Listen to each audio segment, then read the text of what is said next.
नमस्कार जय जगन्नाथ। तो खंडगिरी थाना को ये आसती कि गोटे मोर मत कि हरास करोले कि लोक तो से कम्प्लेन कर लगे मोर जो ओनर अच्छा नांडू बाबू बाबू पर्सनाल किसी न करे बाबू जो मान कहीकि कराउले से ना मुझे जानी कोटा लोक बोली भाबुछन कही पारे कौटिका लोक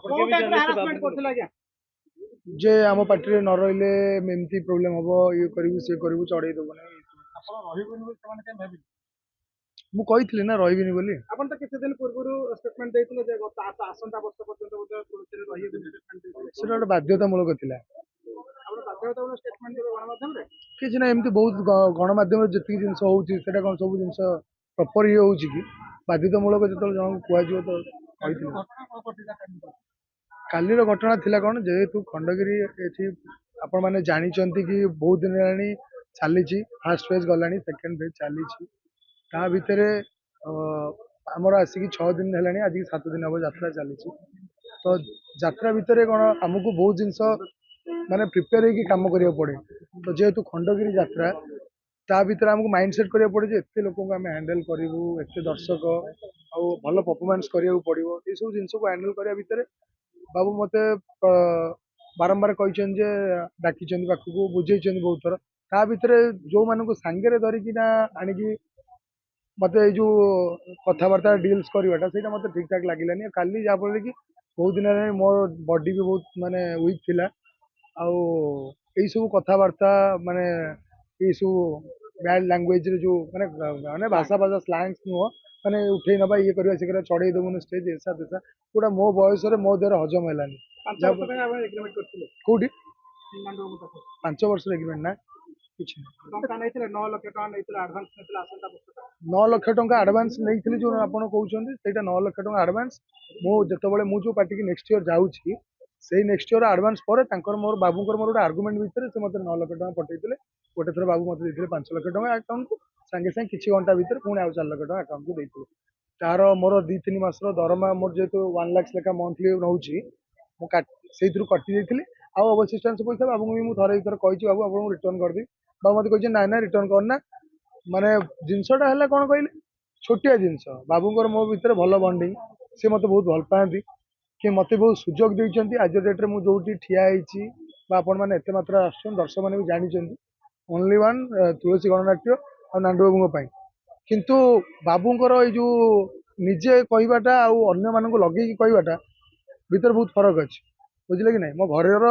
ବାପା ମତେ କହିବା ଆଉ ବାପା 5ଟା ଲୋକଙ୍କୁ ଡାକିକି ଆଣିକି କହିବା ଭିତରେ ବହୁତ ଫରକ ଅଛି तो से मत भल लगे जहाँफल कल मो देह भी बहुत असुस्थ थिला मु भी मत भी गोटे जिन बहुत माने यहाँ इंटरनाल कथा कौन है मत कह भी खराब लगुच जिनसा मोर काली देह एत सीरीयस है माने ताकू किए मजाक भावे कि कौन भावे तो मुझे जानी तो मु गली फाइनाली हॉस्पिटल मत पब्लिक आमर जो आर्टिस्ट माने किसी जन मिसिकी राइटर डायरेक्टर एमती मिसिकी जो पाखापाखि भी थिले सम सहयोग मत हस्पिटाल ने आमर मैनेजमेंट मोर जी अच्छा मनु नना बोली जी अच्छा आम मुख्य परिचालक सी भी जाते कि अथच मो घर को गोटे थर फोन करके कहले मो घर भुवनेश्वर आज्ञा 30 किलोमीटर जे आप पुअर देह एमती खराब होती कि आप आसतु कि जन देवा कथा ना खाली सकाल जो मोर किसी भी होता खाली ये अनुष्ठान बोली नुह आम जेकोसी गोटे हस्टेल रही पाठ पढ़ले भी आमर किसी भी होची बापा माँ को गार्डियन हिसाब से लोकाल गार्डियन हिसाब से जना जाऊँ तो किसी भी कहले मत बहुत दुख लगे कौन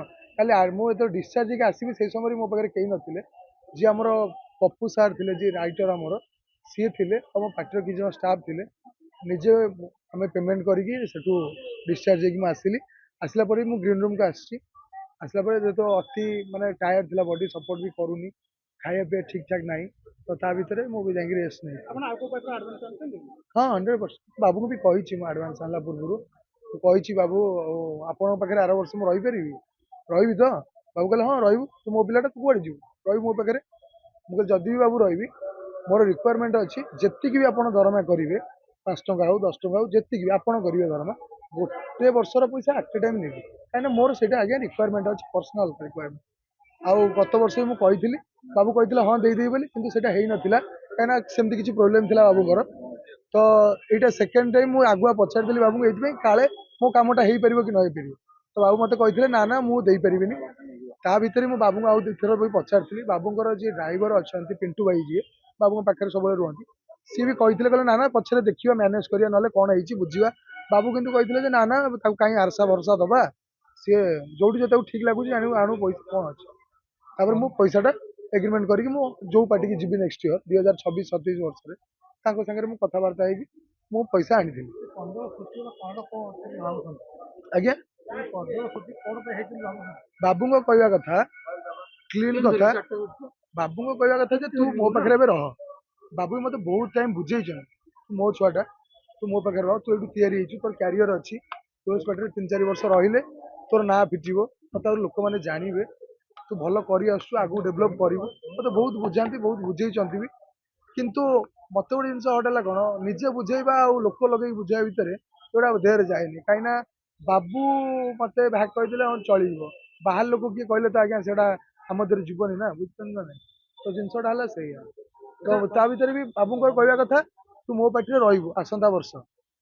ମୋ କହିବା କଥା ବାବୁ ମୁଁ ଆପଣଙ୍କ ପାଖରେ ରହିବି, ଏପର୍ଯ୍ୟନ୍ତ ବି ରାଜି ଅଛି। କିନ୍ତୁ ମୁଁ ଯୋଉ ମାଲିକଙ୍କ ପାଖରୁ ପଇସାଟା ଆଣିଛି ତାଙ୍କୁ ସିଏ ବି ମୋ ପାଇଁ ବାବୁ, ଆପଣ ବି ମୋ ପାଇଁ ବାବୁ, ଆପଣଙ୍କୁ ବି ମୁଣ୍ଡିଆ ମାରୁଛି, ତାଙ୍କୁ ବି ମୁଣ୍ଡିଆ ମାରୁଛି। ତ ଆପଣ ତାଙ୍କ ସାଙ୍ଗରେ କଥା ହେଇଯାଆନ୍ତୁ, ନା ଦେଖ ମୋ ସାଇକି ଛାଡ଼ିବିନି, ତମେ ତମ ପଇସା ନେଇଯାଅ। ବାବୁଙ୍କ କହିବା କଥା ତୁ ନେଇକି ପଇସା ଫେରା, ଏଇଟା ତ ପସିବଲ ନୁହେଁ ନା। ମୁଁ କେମିତି ଆଜ୍ଞା ନେଇ ପଇସା ଫେରିବି? ସେ ଗୋଟେ ଭରସା କରି ମତେ ଆଜ୍ଞା ପଇସା ଦେଇଛନ୍ତି, ସେ ପୁଣି ଏବେ ପଇସା ଦେଇନାହାନ୍ତି, ବହୁତ ଦିନ ପୂର୍ବରୁ ପଇସା ଦେଇଛନ୍ତି, ବୁଝିପାରୁଛ ନା ନାଇଁ। ସେଇଟା ମୁଁ ରିଭିଲ କରିବି କୋଉ ପାର୍ଟିରୁ ପଇସା ଆଣିଛି। ବାବୁ ଜାଣିଥିଲେ ପଇସା ଆଣିଛି ବୋଲି।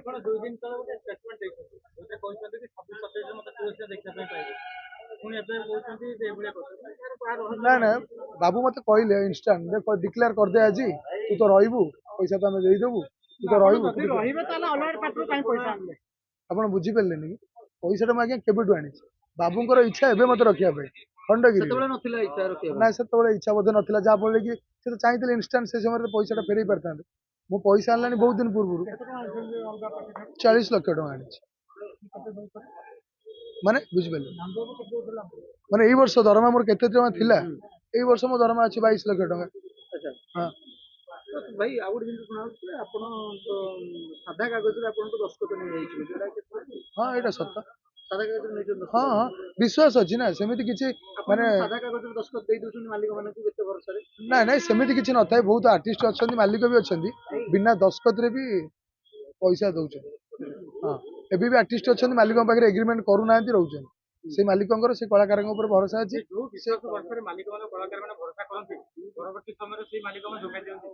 ସେମିତି କହିହବନି, ସବୁ ମାଲିକ କଣ ଆଜ୍ଞା ସମାନ ନା, ସବୁ କଳାକାର ବି ସମାନ କି? ଆଚ୍ଛା ବର୍ତ୍ତମାନ ଆହୁରି ସିଜିନ ପୁରା ହେବା ପାଇଁ 6 ମାସ ବାକି ଅଛି, ତ ଆପଣ ବର୍ତ୍ତମାନ ନାଟକ ଜାରି ରଖିବେ ତୁଳସୀ ଗଣ ନାଟ୍ୟରେ ନା ନାଇଁ ଅଧାରୁ? ଘରେ କିନ୍ତୁ ଆଉ ପରମିଶନ ଦଉନାହାନ୍ତି ଯେ ମୁଁ ଆସିକି ଆଉ ନାଟକ କରିବି, କାହିଁକିନା ମତେ ଏମିତି ଉଠେଇ ନବା, ମାରିବା, ଇଏ କରିବା, ଯାତ୍ରା କରେଇ ଦବୁନି 100%। ଯୋଉମାନେ ଆପଣଙ୍କୁ ଧମକି ଦଉଛନ୍ତି ସେମାନଙ୍କୁ ଆପଣଙ୍କୁ କଣ ଲାଗୁଛି, ସେମାନେ ବାସ୍ ଏମିତି ଧମକି ଦଉଛନ୍ତି ନା ଆପଣ କିଛି ମାରଣାସ୍ତ୍ର ଦେଖେଇ କି କିଛି? ନାଇଁ ନାଇଁ ନାଇଁ ନାଇଁ ନାଇଁ ନାଇଁ ନାଇଁ ନାଇଁ ମିଛ କଥା କହିବିନି ଆଜ୍ଞା, ମାରଣାସ୍ତ୍ର ଫାରଣାସ୍ତ୍ର କିଛି ବି ନାହିଁ। ବାସ୍ ଖାଲି ନର୍ମାଲ ଆମେ ଏମିତି ସେମିତି କରିବୁ, ଇଏ କରିବୁ, ସିଏ କରିବୁ, ବାସ୍। ବାବୁ ବି ନିଜେ ବହୁତ ଥର କହିଲେଣି ଆମେ ଯାତ୍ରା କରେଇ ଦେବିନି, ଇଏ କରିବିନି। ବାବୁ କହିଲେଣି ଯାତ୍ରା କରେଇଦେବେ? ହଁ।